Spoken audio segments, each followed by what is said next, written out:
Hello, my name is Andrew, and I am a bookkeeper in the Hawaiian Islands. I do have a small business here, and a little bit of self-promotion. If you do want any bookkeeping services and assistance, you can always send a message to me in the notes below, and I'll be more than happy to help. But this is my first YouTube video, and this is really as a critique of the velocity banking method of paying off your mortgage. And if you're not familiar with the velocity banking method, this is a method to pay off your mortgage very quickly, 4, 5, 6 years, depending on your cash flow, to pay off your mortgage very quickly by taking advances on personal lines of credit or off of a home equity line of credit to make dumps, or they call it chunks of payments towards the principal on your mortgage. The concept being is if you pay down your principal on your mortgage, you amortize interest over a shorter period of time. You actually save a lot of interest in the long run and can pay off your mortgage very quickly. The only way that this particular method works, of course, is if you have positive cash flow. Basically putting any extra money that you make throughout the month, whatever that comes to, whatever the net amount is ends up becoming the amount that you paid on your mortgage faster. But the question that I've always had, and I won't say more about the velocity banking method. There's plenty of videos on YouTube. Go check them out. I've been watching a lot of them myself. I like them. I think it's a really cool method. I think the math makes sense.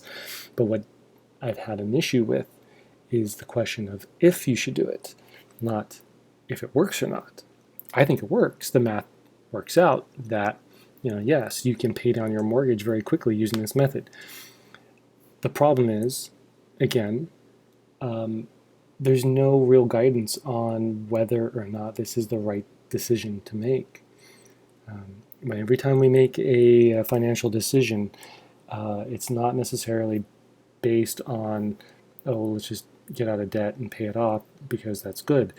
It should be based upon what is the alternative, the opportunity cost of making a decision. Paying down your mortgage is a great goal, but could you use that money to pay down your mortgage in a more advantageous way for your long-term financial health?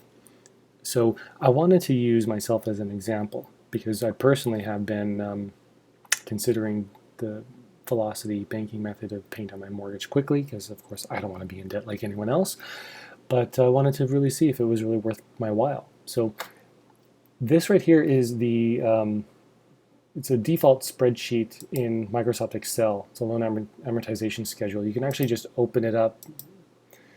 Go to open the template, you type in loan. And this is on my Mac, obviously, but there are, of course, this particular template right over here, loan amortization schedule. This should be available on the PC version of Excel as well. So I open that one up. Let's put in the details here. I started my mortgage $216,000, 4%. It's a 30-year mortgage, and my first payment was in March of 2018. So immediately comes out and tells you what your amortization schedule spills out to. So you have your principal, your interest, etc., etc. So according to this standard, if I pay $1,031.22 over the course of 30 years, I will pay $155,238.13 in interest charges to my mortgage company. Okay? So this is my actual real-life payment schedule. So I've made those payments. A few months I've actually made a little extra money, paid a little extra money rather, towards the principal, which of course reduced my principal a little faster than the normal schedule. And here it is.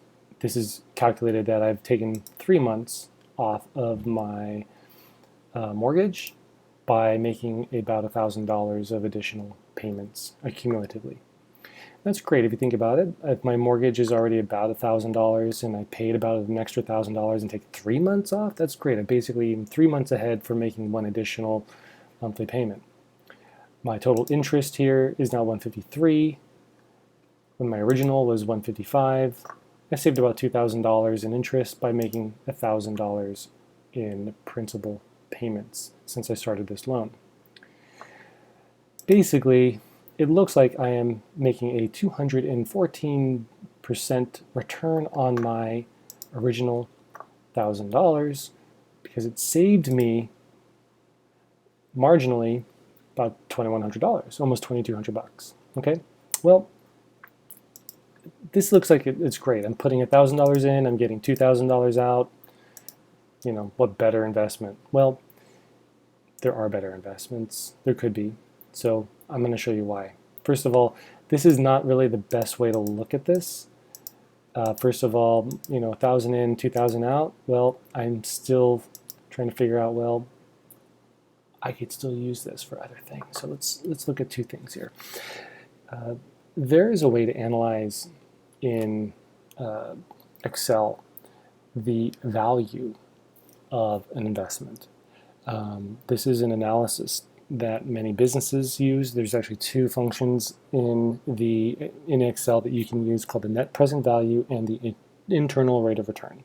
Okay, net present value is basically what is the value of cash flows as compared to if those investments were made in a comparative other investment. So let me get more specific here. Okay. Before I get into that, just want to show you this table here. All this right here is a formula that basically accumulates for each year all the additional principal that I paid. These functions here basically are a sum if function. It says, well, if in that prior sheet I just showed you, if the year of that payment was 2018, sum up all the additional principal over that particular year, etc., etc., etc. So here 2018 is 2386. I'll just show you what I'm doing here. All these are 2018, 2386. So for the sum of all these, obviously there's just one, but the following year, 2019, goes in right about here. Here it says 91335 for the sum of those. Coming back here, 91335. You get the gist. So I wanted to show you, well, this right here is the initial amount that I contributed into my mortgage as additional principal. These right here are the interest savings for doing so. Okay, so I'm coming back to this again. I added to this particular table what the original interest schedule would have been if I did not make an interest payment.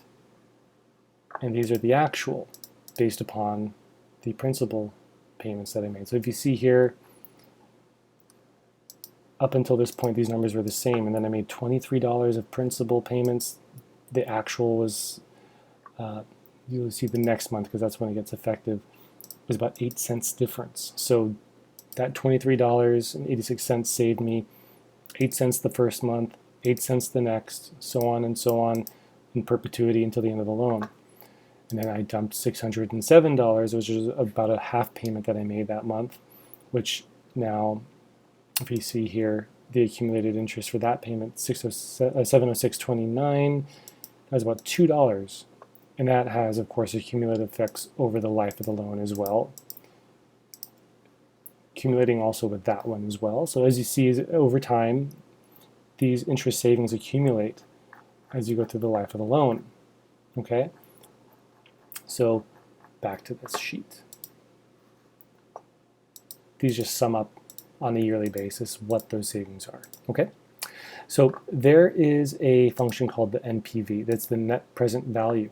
What this is basically an analysis that looks at what the value of this $1,000 investment is in terms of the cash flows that follow from that investment as compared to if I were to take that same $1,019.70 and put it into a mutual fund, for example, that had a 7% interest.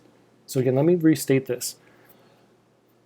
The crux of this video is, should I be putting this money in my mortgage, or should I be putting it in something else?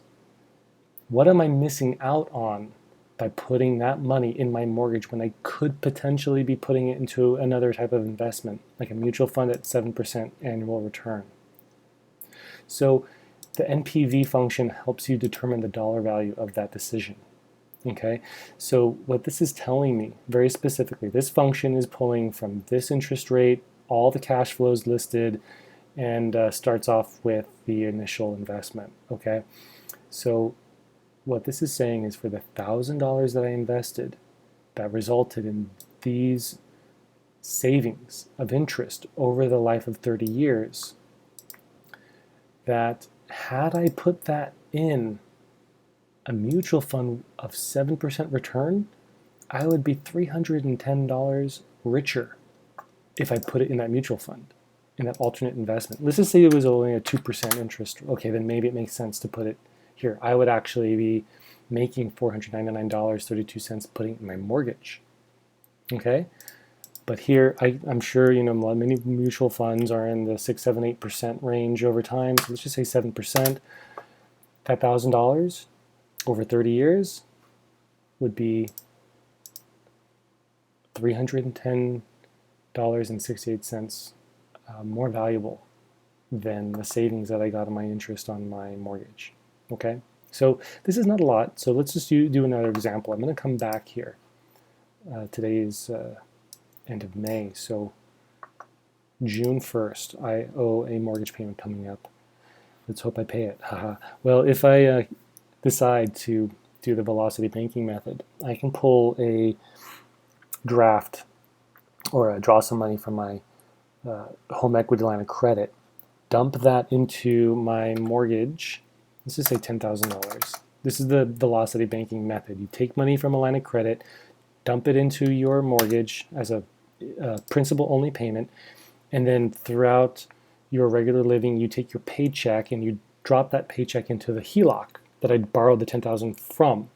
And I keep putting money in there. As long as I have a positive cash flow, I can pay down that HELOC faster than if I were to put that extra money in my mortgage. Okay, and the math works out. It's true. You put your, as long as you have a positive cash flow, you can pay down your HELOC faster than you can pay down your mortgage, because your mortgage has amortized interest over 30 years.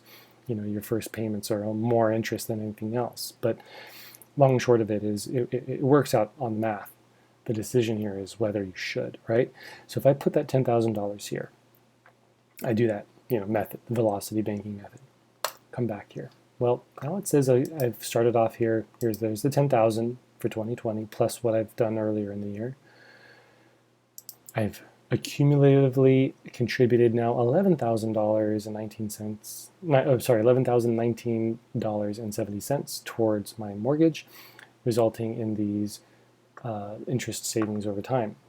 Okay, great. Net present value formula says, well, if I invested that $11,000 in a mutual fund gaining 7% interest, I'd be $4,226 richer doing that. Okay, I would actually be making more money if I invested that money in the mutual fund. Okay, so here's another function, the internal rate of return. This actually analyzes the value of actually putting the money into a mortgage rather than my mutual fund. It basically says putting my money into my mortgage is giving me an internal rate of return of 3.7%. The more money you put in later on, that number continues to drop. So obviously, because when you contribute principal payments towards your mortgage later on, there's less time between, say here, this is 2 years from now. What if I dump another 10,000 here?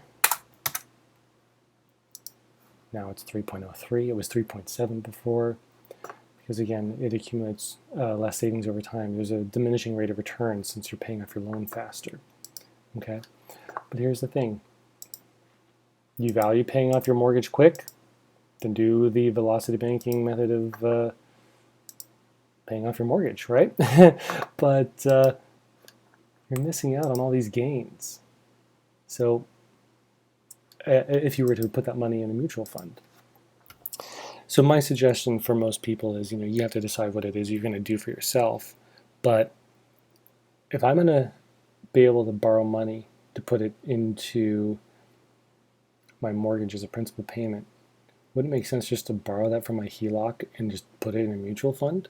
My HELOC right now doesn't have a very high interest rate. It's an introductory rate. It's still less than a HELOC, or rather less than the mutual fund rate.